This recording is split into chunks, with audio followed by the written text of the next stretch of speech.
Gracias por esta entrevista, por esta plática, esta charla que vamos a tener. Muy amables por pensar en mí. Al contrario, doctora, qué gusto saludarles una vez más aquí en Contrapuesto, una producción de Grupo Multimedia, El Diario de Coahuila. En el marco del Día del Médico tenemos la oportunidad de platicar con una eminencia en la materia de la medicina en toda la región y me atrevería a decir en todo el país. Una mujer destacada aquí en Coahuila, una mujer que ejerce con pasión su profesión y con la cual nos sentimos muy honrados de poder platicar el día de hoy, la doctora Evelyn de Guadalupe Aburto. ¿Cómo está, doctora? Muy bien, muchísimas gracias, qué amable por tus palabras. Me encantaron, pero son mucho.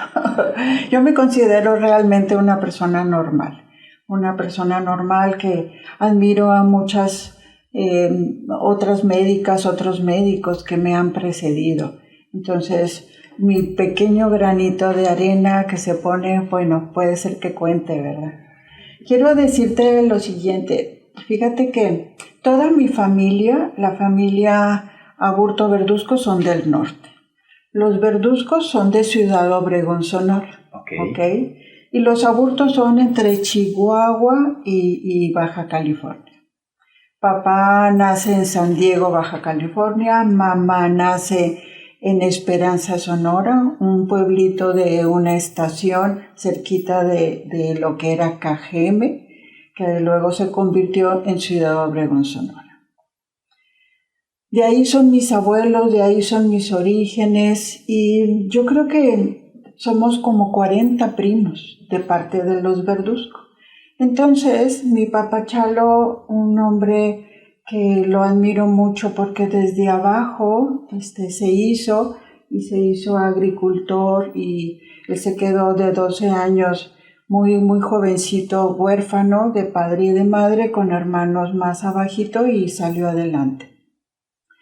Y él nos daba nuestro domingo. Entonces todos los niños se iban a la dulcería. Y yo me iba a una librería a comprar libros. Y todo el mundo decía, ¿tus dulces? Pues no, aquí están mis libros, esa es mi pasión. Entonces me ha gustado mucho leer desde muy niñita.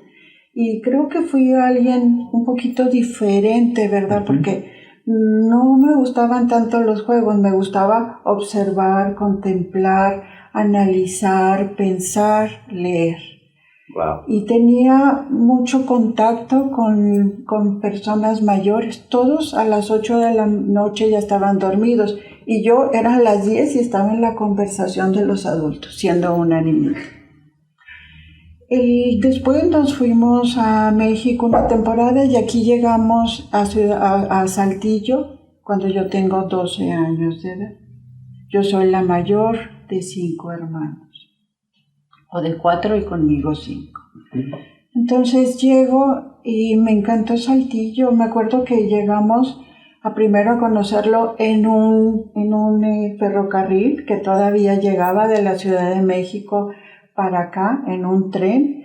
Y cuando nos bajamos era una neblina que no se veía nada. Y mi mamá decía, aquí vamos a vivir en esta neblina. Porque antes había mucha neblina en Saltillo, ¿verdad?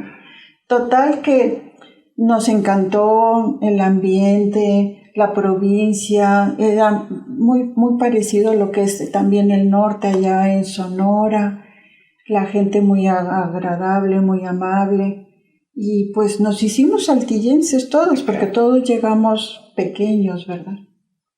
¿El por qué estudio medicina? Pues lo estudio porque la mamá de mi papá fue hija única e hija de abogados y de gente también inminente. Sí.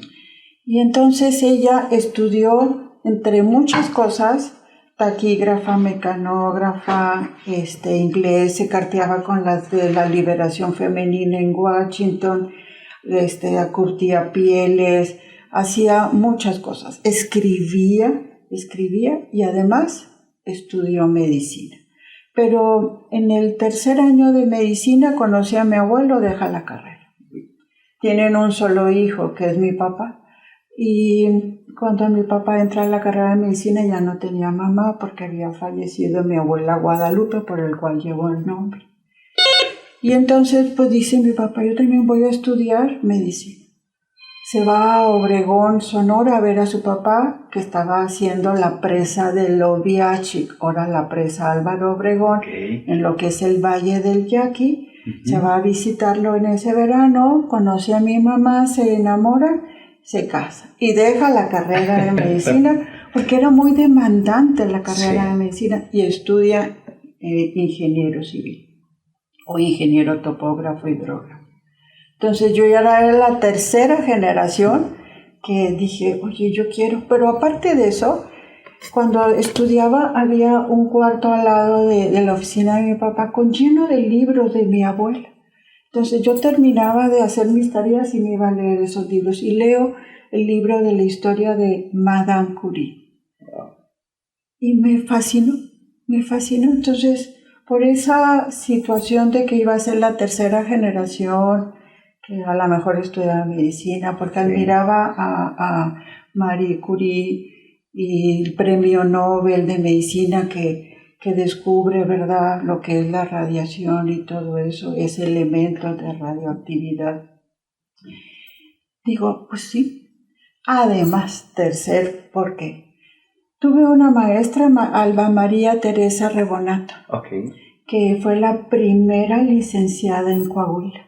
Y ella me dio a mí clases de historia y también hizo que a la hora que yo le digo, quiero estudiar medicina. Claro que sí, tú tienes que estudiar medicina. Entonces también fueron 3 motivos. ¿Okay?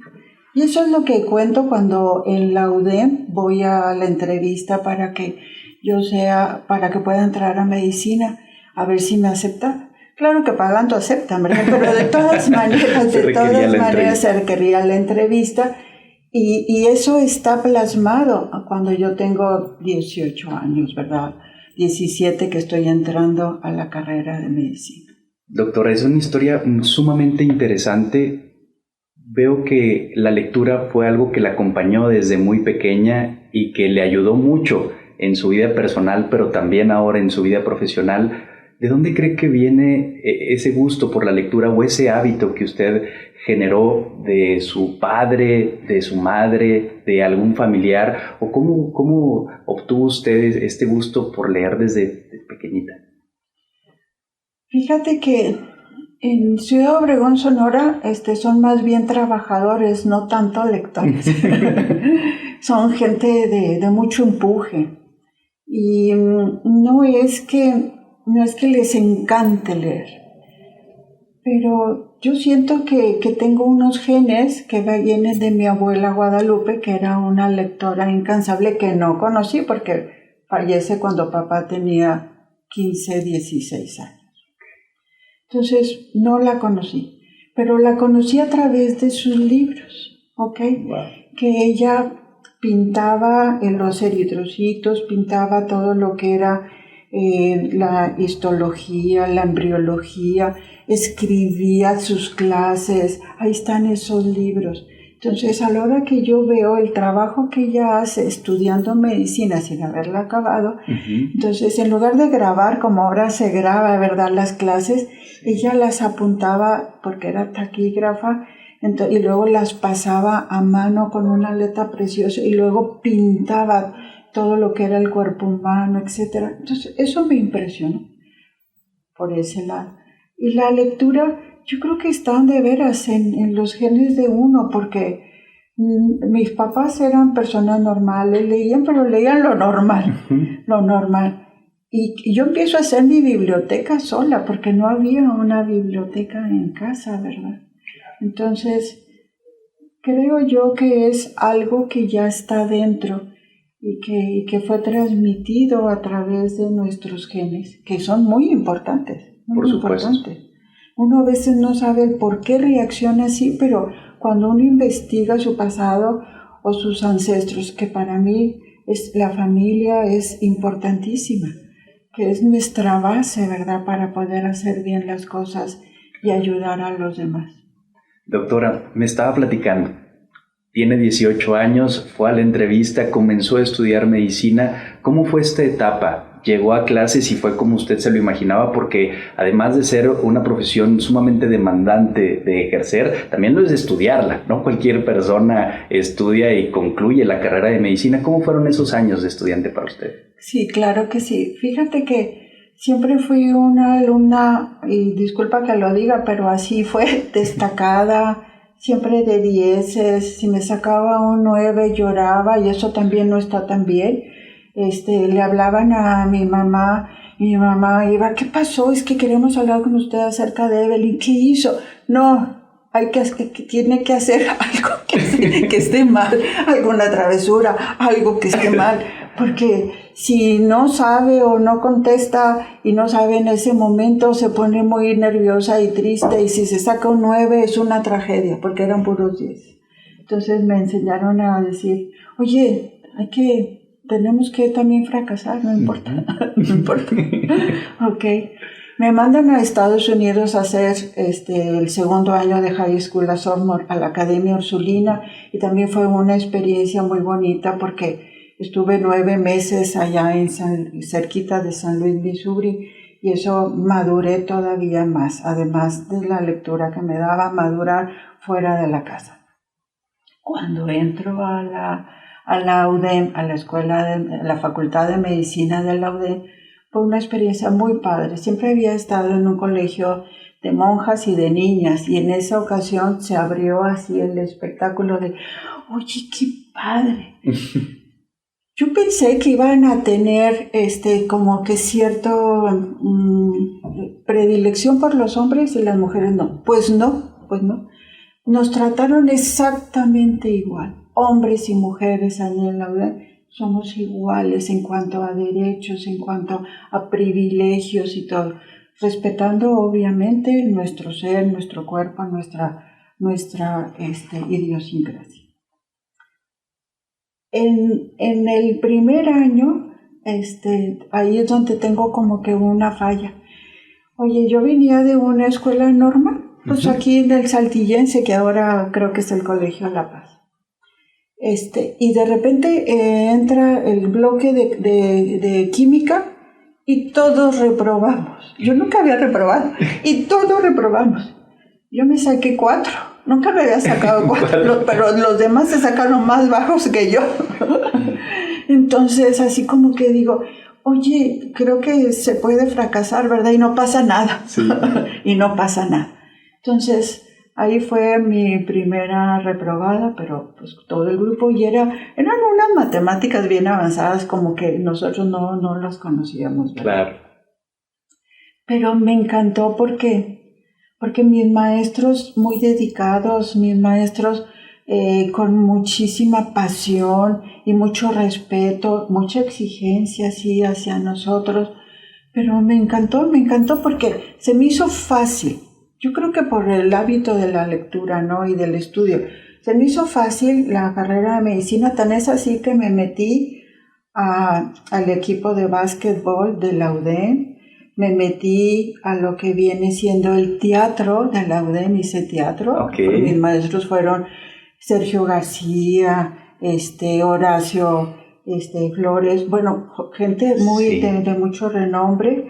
Además me meto a la mesa directiva y llego a ser la vicepresidenta, porque de pegar cartelones así empecé en el primer año y ya fui avanzando hasta ser la vicepresidenta. Wow. ¿Qué más? Pues tuve ahí mi primer novio en la facultad. ¿Qué otra cosa? Creo que hacía como 6, 7 cosas, porque se me hizo fácil la medicina. Fácil, dándole la importancia, porque para mí era muy, muy importante hacer bien las cosas, ¿verdad? ¿Y cómo se organizaba, doctora, para poder hacer todas estas cosas y no fallar en ninguna? Además, en todas dedicarle el tiempo, el esfuerzo, la energía necesarios, porque hay muchas personas que con una sola de esas cosas que usted hacía a la par con otras, se vuelve una locura. ¿Siempre ha sido muy organizada? He sido organizada y además duermo muy poquito. Okay. Duermo muy poco, yo creo que desde niña duermo poco. y todavía más en la carrera de medicina y todavía más en la residencia. Alcancé a dormir un par de horas, una cosa así, 2, 3 horas. Tengo un poder de concentración muy fuerte, o sea, estoy en eso y nada me distrae. Estoy en eso y nada, y lo puedo sacar, ¿verdad? Entonces, creo yo que son esas las cualidades, ¿no? Pero también así debe de haber mucha gente. Doctor, es que sí es un caso extraordinario y digo, entiendo que lo vea usted de esa manera por la humildad que la caracteriza, pero lo que usted ha logrado se veía desde ese entonces que iba a ser una mujer tan destacada en el área de la medicina. ¿Por qué nefrología? ¿En qué momento decide usted decantarse por esta especialidad? Sí, hay una historia muy bonita acerca de eso. La UDEM tenía varios convenios y estos convenios son con diferentes hospitales, entre ellos el Hospital San José de Monterrey y posteriormente el Hospital Muguerza, pero primero fue el Hospital San José, antes de que hubieran los semis y la Facultad de Medicina, todavía no existía, se estaba haciendo, estaba en ciernes. Entonces, entro al hospital y ahí me ponen en diferentes áreas, los ponen a todos, y a mí me pusieron en cirugía. Y cuando llego a cirugía, estaba como jefe de cirugía un residente que era el doctor Rodolfo Sánchez, de los Sánchez de aquí, que me conocía. Y veo mucho de rejuego y mucha emoción por todos lados y le pregunto a Fito, porque ahí como lo conocía desde antes, le decía, oye Fito, ¿qué pasa? Va a haber un trasplante de riñón al día siguiente. ¿Y de qué? Del señor Maldonado, el famoso señor de todas las bolsas de estraza, el dueño de las bolsas de estraza, Rolando Maldonado. Entonces va a haber un trasplante y entonces andan todo el mundo arreglado. Y yo me acordé que cuando llevé el bloque de nefrología el último día, el doctor, el nefrólogo dijo, señores, y hay trasplante renal, pero yo creo que eso no lo vamos a ver porque todavía no se hace. Y ahí se acabó. Entonces fue todo de lo que es trasplante. Entonces le digo a Fito, yo quiero entrar. No, si tú eres un preinterno, tú no puedes, solamente los residentes y los médicos, y este es un trasplante súper importante ante las sociedades de Monterrey, etcétera, etcétera. Bueno, pues todo ese día. Y como esa noche me tocó hacer guardia, pues tuve 24 horas para estar como chinche con Fito y decirle, Fito, yo quiero. Ándale, yo quiero entrar, me voy a portar muy bien, no voy a hacer nada, ningún error, por favor, por favor. Yo creo que ya harto a las 2 de la mañana dijo, está bien, ya, ve a cirugía, ve con las enfermeras a que te enseñen a lavar, porque ni sabes lavarte como debe de ser, que te enseñen a cambiar, y a las 7 en punto quiero que estés ahí en quirófano. ¿Qué haces tú? Me enseñaron a hacer todo eso en esa noche, cumplí con el trabajo de lo que era el preinterno y de ver pacientes y todo. Obviamente no dormí, pero para mí eso no era problema, porque frecuentemente no duermo.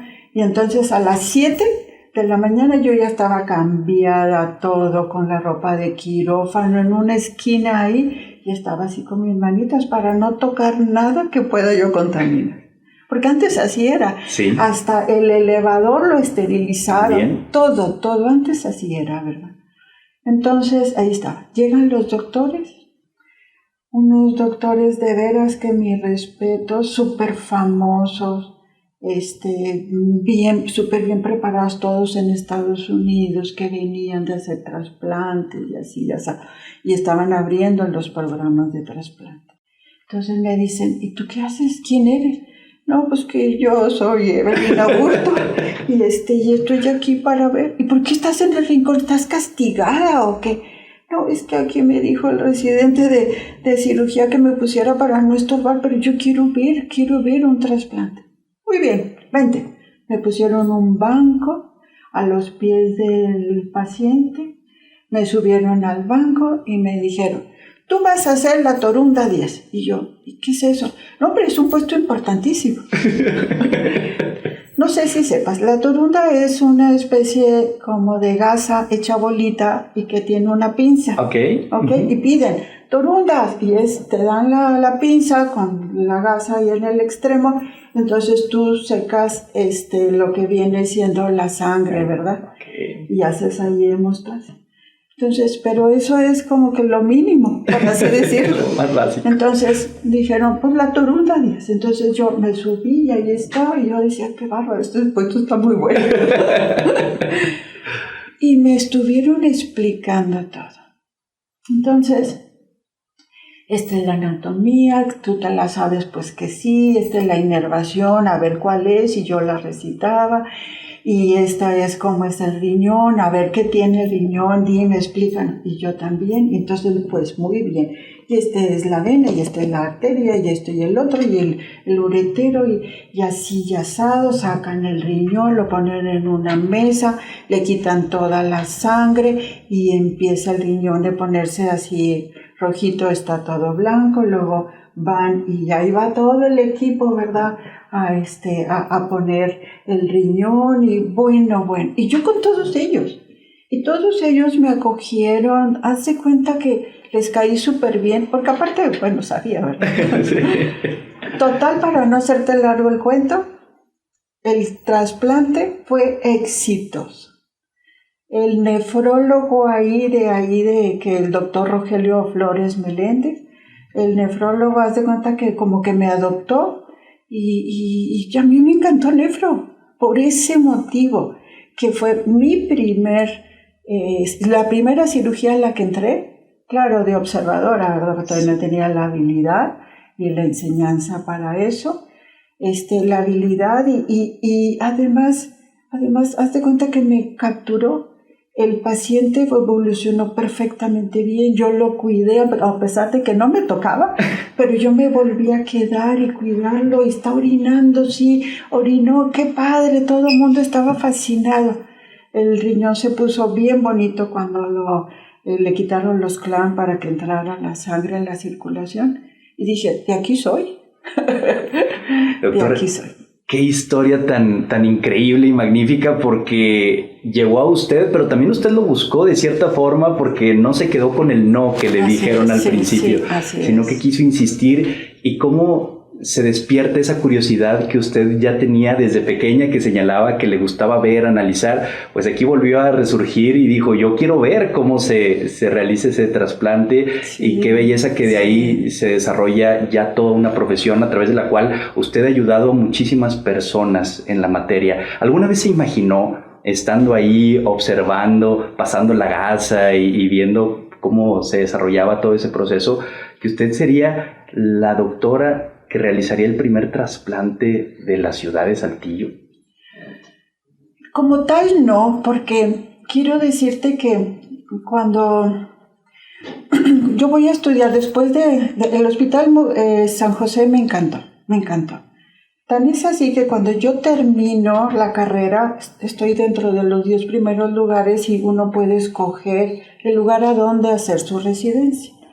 Y la mayoría escogía Seguro Social o ISSSTE, pues porque ahí tienes un entrenamiento más copioso, aunque no tanto de calidad, pero de cantidad sí, y porque pues ahí te pagan y puedes seguir y trabajar y luego jubilarte.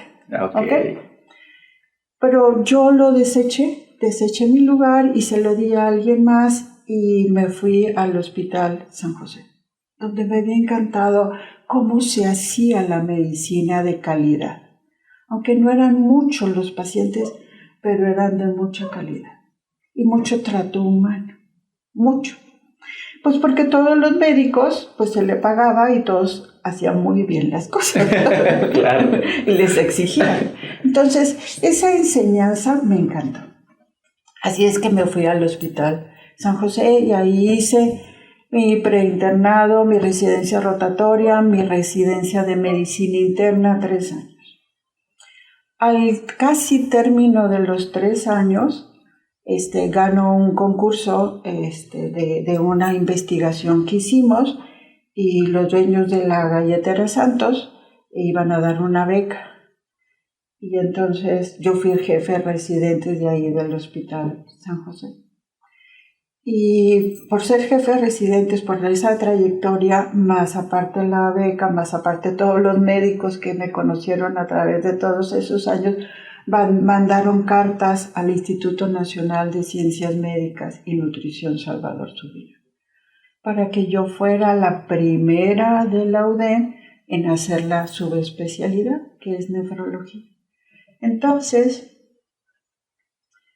me aceptan. Me aceptan, es la primera que me aceptan, abro yo el camino para todos los de la UDEM y para los del Hospital San José, hago ahí nefrología. También mis maestros excelentes, José Carlos Peña, Tamayo, también gente renombrada que hizo muchísimo por la medicina y nutrición, que es así como que el top y la investigación, ¿verdad? Y yo creo que también ayudó todas esas cartas, que mi papá también fue una persona muy movida, muy luchona y tenía muy buenos contactos y todo ayuda, todo. Todo contribuye para la formación, todo contribuye, ¿verdad? Porque aceptaban pues a muy poquitos, aceptaban nada más 2 por año, así es que las posibilidades eran muy pocas y había muchísimas personas que querían entrar. Me aceptan. Entonces, tengo la beca de la Galletera Santos y tengo mi sueldo de ahí de nutrición. Uno de ellos lo ahorré y luego con lo otro viví. Y digo viví porque la verdad también lo ahorré porque mi papá me dio todo, siempre, sin yo pedirlo, yo creo nada más por entregar resultados me daba, ¿verdad? Entonces ahí en nutrición estuvo muy padre también, etcétera. Y cuando salgo, te cuento esto porque sí lo voy a ligar a lo que me preguntaste. Cuando salgo, le digo a mi papá, antes de eso, ya estoy por terminar nefrología, vengo a pasar lo que viene siendo la Navidad aquí, porque antes era residencia y me tocaba a veces trabajar en Navidad o en fin de año o en vacaciones, era muy poquito. Entonces, y a veces yo estaba tan cansada, me acuerdo, tan cansada porque eran muchos días de no dormir. Duermo poco, pero si algún día no duermo nada, ya. Sí, ¿no? Entonces sí estaba cansada y decía yo, bueno, esto es parte de la residencia, como todos, es algo que es muy de mucha exigencia. Casi termino nefrología, me vengo a pasar la Navidad, me siento mal, me da una hepatitis y mis maestros y doctores me dicen, quédate reposando 40 días. Y me quedo en mi casa y valoro y digo, tengo las puertas abiertas en el Hospital San José. El nefrólogo espera y los médicos de ahí esperan que yo regrese y que retome y que haga el departamento mucho más grande. Cosa que le tocó a uno de mis compañeros, también famoso, le tocó esa parte mía. O me voy a México, que también allá me quieren mandar a estudiar cosas del calcio, del sodio y de las moléculas, porque es de mucha investigación. O me quedo en Saltillo, donde la nefro está pues así muy en ciernes, no hay nada que se haya hecho relevante y además mi familia. No, mi familia, por supuesto que mi familia, por supuesto. Y Dios dirá, y voy a empezar de cero. En lugar de ser allá una colita de león, voy a hacer una cabecita de ratón aquí. No hay nada aquí, no hay nada. Y allá hay mucho ya. Sí. Había ya muchos hospitales y ya muchos nefrólogos y ya muchos trasplantes y muchas cosas así. Yo nada más iba a seguir. Total que en esa situación de estar los 40 días ahí valorando, regreso a todos, les doy las gracias. No lo podían creer que estaba pues no queriendo lo que me estaban ofreciendo, que eran cosas bien padres, ¿verdad? Y también de más alto nivel. Les doy las gracias y les digo, mi familia es primero. He tenido 15 años fuera de mi casa estudiando todo esto de medicina. No es posible. Total que ya me regreso. Pero cuando me regreso le digo a mi papá, oye papá, me das un año sabático porque he estudiado mucho. porque he trabajado mucho, sí, cómo no. Y en ese año sabático es cuando empiezo a estudiar teología en el ISER, en el Instituto Seglar de Estudios Superiores, ahí con el padre Usabia. ¿Okay? Me meto a la jardinería, me meto a jugar golf y me voy de gira al golf. Mis papás tenían un rancho, entonces yo soy la encargada de las vacas, de la leche, de la siembra, de todo eso. ¿Qué más hice? Ya no me acuerdo cómo. Ah, sí, y empecé a escribir. He hecho 10 obras de teatro. Entonces empiezo a escribir. Y todo eso hago, y pasa un año y como que me gusta, ¿verdad? Pasa el segundo, hago 2 años sabáticos y un día. Bernardo Dávila, Lauro Cortés, Javier López Orozco, 3 médicos muy renombrados aquí en Saltillo, me hablan y me dicen: Evelyn, ya basta, te necesitamos, tenemos a un paciente que no voy a decir el nombre, ¿verdad? Pero tiene un síndrome hepatorrenal, está muy grave, necesitamos un nefrólogo, por favor, ya déjate de andar de gira. Y sí me mandaban recados mis maestros de ahí de México.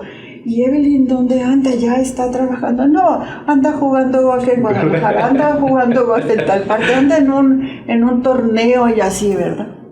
Oye, pues ese fue mi y a partir de ahí ya no he dejado de trabajar. Después de esos 2 años. De 2 años sabáticos, haciendo otras cosas que me gustaban mucho, ¿verdad? Mucho, porque yo soy muy inquieta desde un punto de vista intelectual. Oye, y hacer cosas y conocer y saber y así. Total que ya me regreso. Y cuando me regreso me encuentro un grupo de amigos que son bien, ¿qué te puedo decir? Número 1, todos son excelentes como médicos. Todos son excelentes como personas humanas. Todos les gusta ayudar. Y hago ese grupo. Entre ellos los que te acabo de mencionar. Y entonces digo, pues ya retomando, déjame y empiezo también a hacer enseñanza y todo eso. Me piden que traiga a un médico para una plática de diálisis peritoneal. Y me acuerdo de uno de mis maestros del siglo XXI. ¿Ok? Y entonces viene, da la plática de diálisis peritoneal a todos los médicos internistas, a todos los médicos generales, etc. Lo tratamos súper bien y se va. Y a la semana de que él se regresa, dice que él iba caminando por el pasillo y viene un muchacho y lo ve a él debate y se acerca y le dice: oiga, yo soy fulano de tal, vengo de Ciudad Acuña, me dijeron que viniera aquí porque tengo insuficiencia renal, ¿me puede ayudar? ¿Quién es el encargado de esto? Pues yo, le digo. Entonces lo tratan, lo hacen su primera hemodiálisis. Le dice: acabo de venir. ¿Tú por qué vienes de Acuña? Es que me dijeron que aquí, que no había nadie más. No, yo acabo de estar en Saltillo y la nefróloga de Saltillo está haciendo muy bien las cosas, vete con ella. Se va conmigo.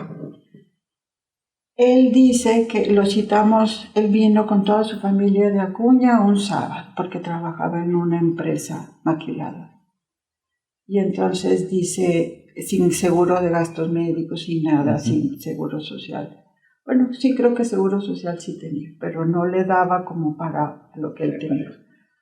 Y entonces, oye, pues viene y a la hora que me ve yo iba vestida con unos jeans, porque era sábado, unos jeans y una blusita, y ve venir ahí como una muchachita, ¿verdad? Entonces le digo: hola, ¿usted es fulano de tal? Jaime. Sí, y busco a la doctora Evelyn Augusto, soy yo. Y toda su gente se queda así como: ¿usted? Sí, soy yo. Entonces, vamos, pásele ya. Lo hemodializo, hicimos clic. Inmediatamente le digo: oye, ¿te animas a que te haga un trasplante? Porque tú estás muy joven. Quiero decirte que yo nunca he hecho un trasplante. He entrado a los trasplantes. Estoy estoy entrenada para hacer un trasplante, pero nunca bajo mi propia responsabilidad, siempre bajo mi responsabilidad de los otros, de mis maestros, ¿verdad? Sí, doctora, ¿cómo no? Wow, dije. Entonces, porque hicimos clic, porque lo ayudé, porque lo atendí y todo, ¿verdad? Pero no tengo dinero. No importa, le dije, no importa. Aquí en el hospital Mujer Sana. No importa, nos vamos a mover. Mira, vamos a movernos todos, yo con mi grupo, con mi equipo, todo. No teníamos permiso de salubridad, no teníamos permiso del Senatra, ¿verdad? De lo que dan los permisos para trasplantar y también para sacar órganos. La sociedad pues no nos conocía, ¿verdad? Porque todos éramos jóvenes en ese entonces. Los médicos mayores así como que nos miraban, estos huercos van a hacer esto si no saben. Oye, pero todo ese grupo, un grupo maravilloso que hicimos. Además, quiero decirte, yo era la única médica mujer cuando el hospital se hace, el Hospital Mujer.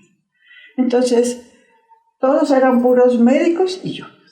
Así es que me acogieron, me respetaron, me protegieron, todo. Entonces, he tenido mucha suerte, la verdad.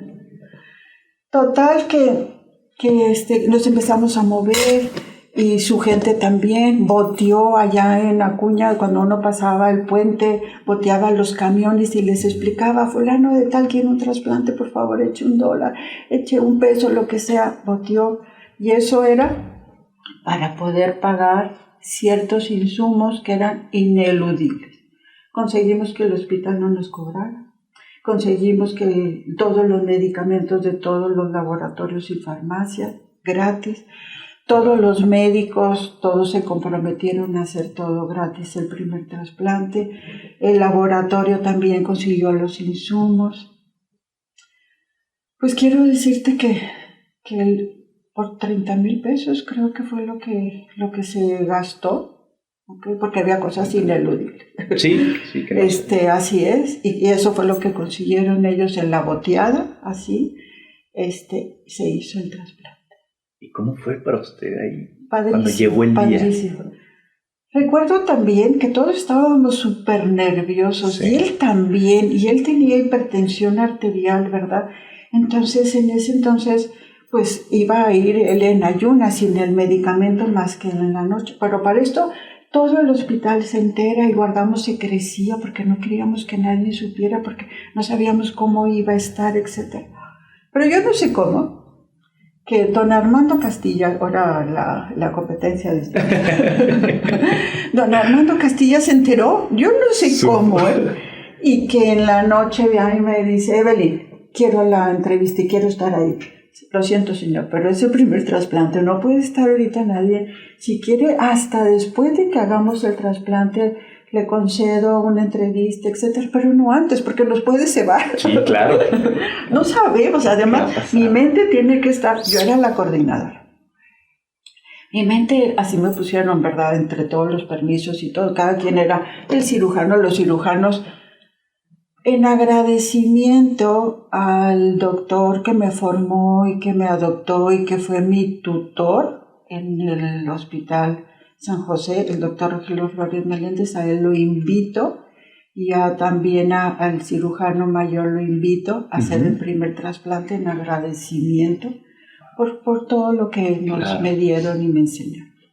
Oye, entonces ahí estaban todos, los de Monterrey, los de aquí, la prensa guardada, así guardada, y yo era la que coordinaba, ¿verdad? Porque era la que sabía más que todos de trasplante, porque todos nada más en su entrenamiento habían hecho trasplante, ninguno había hecho un trasplante ya como médico facultativo, ¿verdad? Responsable.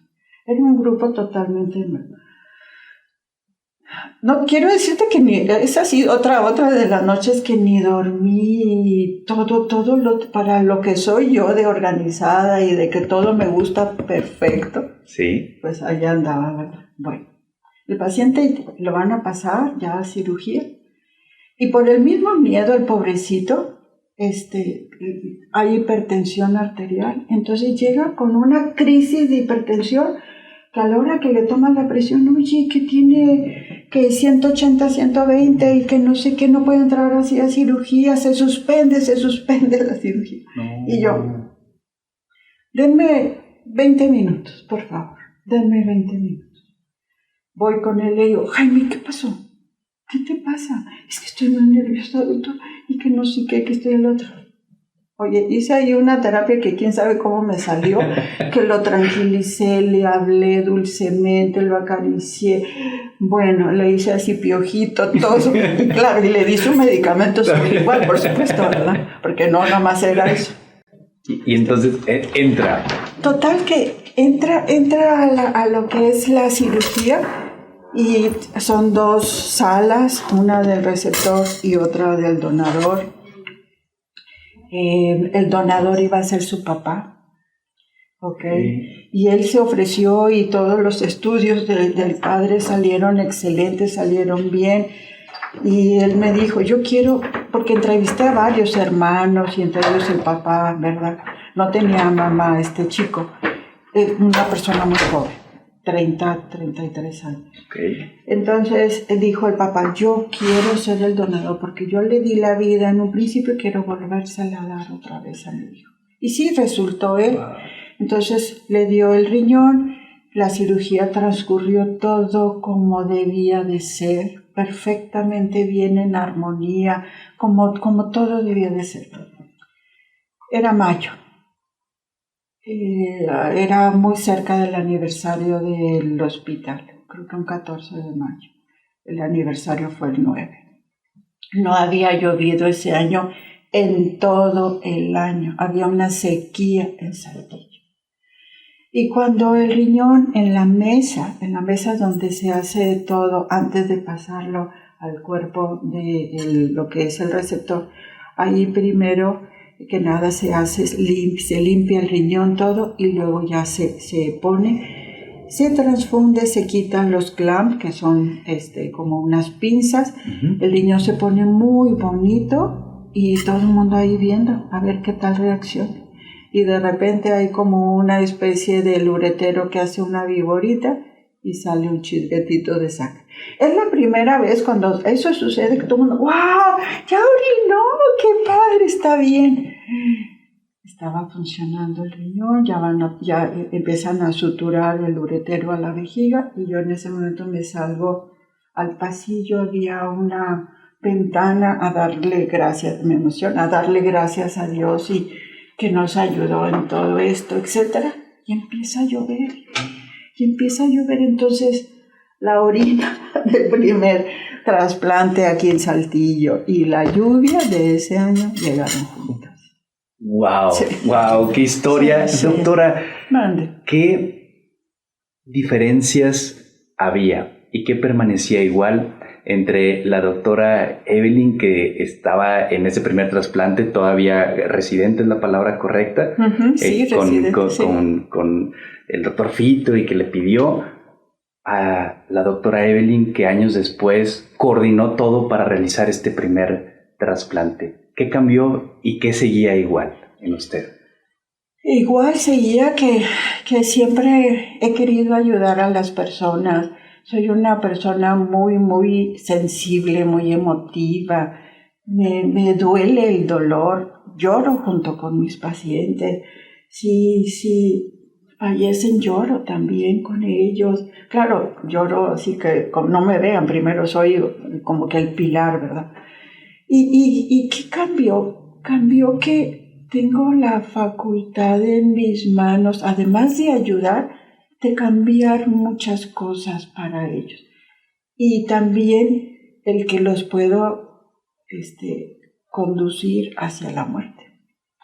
Mis pacientes con insuficiencia renal crónica en hemodiálisis, si no se trasplantan, se quedan en un programa de hemodiálisis varios años y posteriormente fallecen. Así es que he conocido mucho la muerte, muy, muy cercana.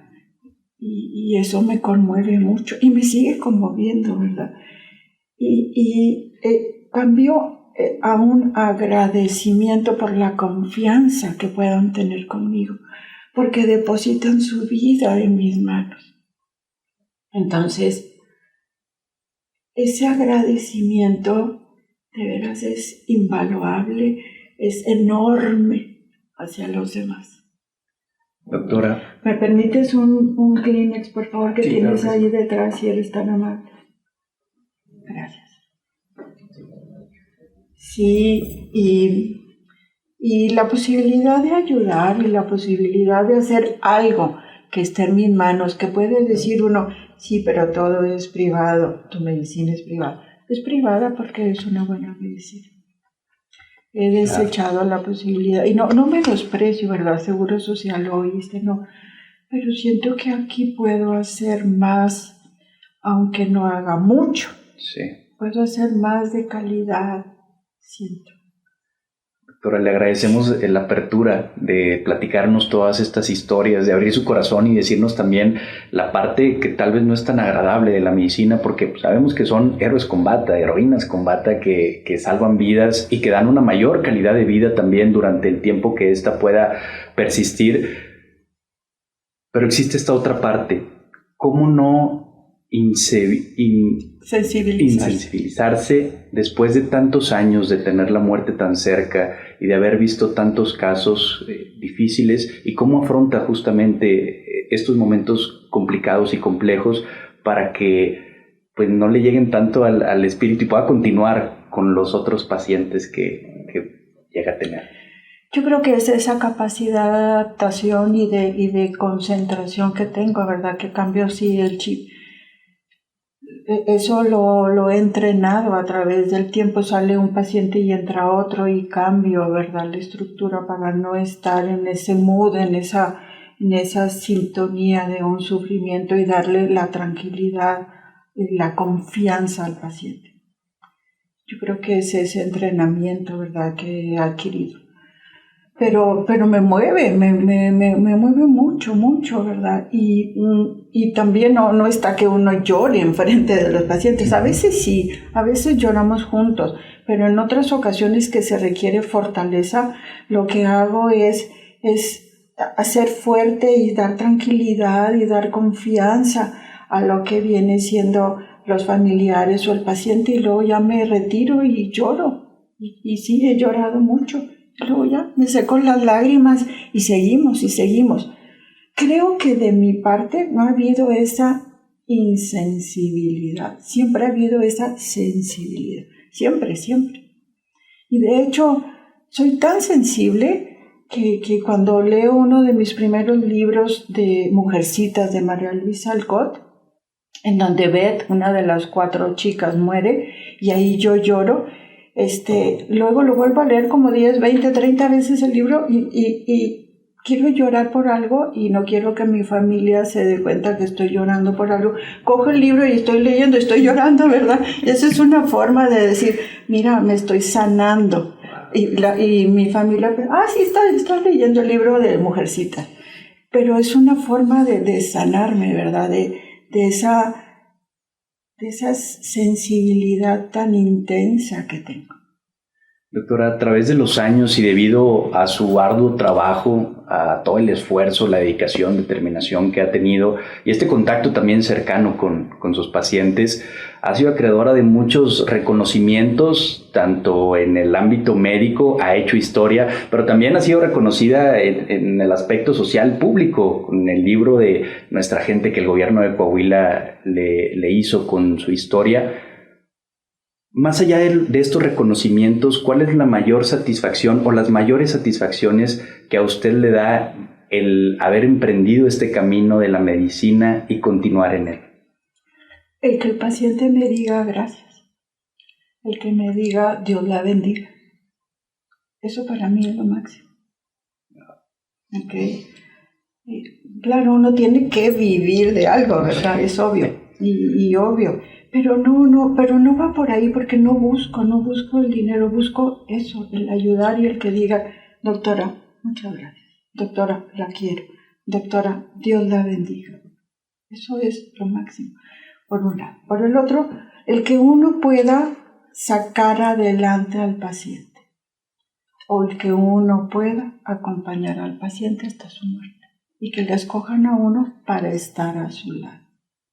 Son cosas preciosísimas que dice, doctor, usted no me va a abandonar, ¿verdad? No va usted a dejarme. Por supuesto que no. Usted va a estar hasta el final, sí. Y he tenido la oportunidad de platicar muchas veces con ellos. ¿Qué quiere cuando lleguen esos días? ¿Qué quiere? ¿Quiere que le hagan alguna especie de resucitación cardiopulmonar, de maniobras, etcétera? ¿Quiere que la intuben? ¿Quiere que hagan esto? No, doctora. Y usted va a decir que no. Y yo voy a platicar con mi gente para decir que no. Otros sí, que luchen hasta el final. Entonces, esas oportunidades que tenemos de hablar de la vida y la muerte, la enfermedad, a corazón abierto aquí, son de veras que es algo que no se paga con nada y es algo que hace un vínculo, un puente que no se rompe hasta que fallece.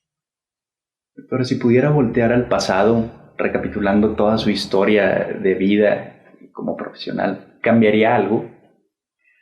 La verdad es que a lo mejor sí, a lo mejor haber fallado más veces para que me haya entrenado hacia eso y que no me haya podido cuando fallo tanto, ¿verdad?